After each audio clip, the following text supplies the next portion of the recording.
sa may buhanginan. Ayan na. Kaya nag-ipon na saan. Ang lalaki nila oh. Grabe oh. Oh, ayan oh. May isang pan lang. Panalo. Panalong solid na ulam. Ang dami na namin nakain. Nakuha niya no. Saglit pa lang yan. Nakuha na namin agad. Kuhol. Halaan. Tulyan eh. Tulyan ang ano tawag dyan. Pero minsan ginatawag nilang halaan kasi mochi.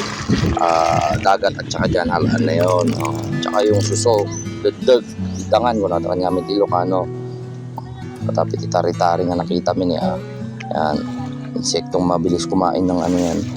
Yan guys. Pauwi na kami yan ngayon. Ano naman ang view. Ang pakaganda ng view. Sarap talaga magbakasyon dito sa probinsya at tumira.